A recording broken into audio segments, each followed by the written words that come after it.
Okay, so what I'd like to show you guys next is actually how to make a Play-Doh mat. Play-Doh mats are really great ideas for children to kind of like, encourage their creativity with something or help them build a specific skill. So I use Play-Doh mats a lot just because I want them to go along with themes of the month. So what I actually wanted to do was a jack-o'-lantern. But it's really great because, I've seen some where people made them and you can hunt for them or pay for them. But I actually just started cutting and pasting some, because it's really easy. We all have construction paper at school, and then if you just sit down with the kids for a second and say, hey, this is a jack-o'-lantern. What does his face look like? How does he feel? Let's use yellow Play-Doh. Let's make his mouth. Let's make his eyes. Talk about the different shapes that you could use for the different parts of the face. So basically what I have is a piece of cardstock. You can use any color, black, yellow, whatever you want.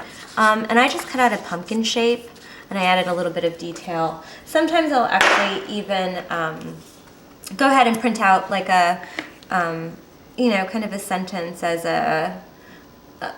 something to kind of help them, so sometimes like if it's a face, it'll say, how does this girl feel today? So I'm just using some craft glue and I'm just gonna glue my pumpkin on.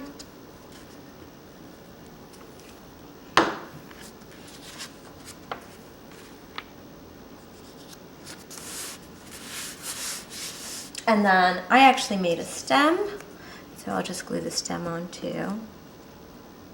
And a lot of times I don't just make one because my children all like to do this. So usually when I make a Play-Doh mat, I'll make probably like 2 or 3, just because you want enough for everyone who wants to try to do it, because it becomes really popular. So say for this, I have yellow Play-Doh at school. I'd encourage them to try and make eyes, talk about the different shapes, triangles, circles.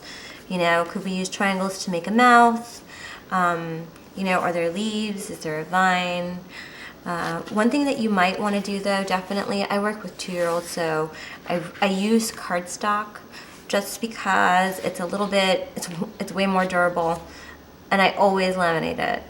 So that way the Play-Doh mats that I've made last year, I can reuse again. So ta-da! And this is just, like for some of the other themes, like, say we have farms coming up, you could always do, like rabbits in a field and say, can you make some carrots? Or, whatever you can think of. So, or, there's a garden, can you make some vegetables in the garden? I'm just saying that because we have farm theme coming up next because of Thanksgiving. But this is a great Halloween idea. You could always do a black background and say there are bats in the sky. Can you make some bats, All right, enjoy.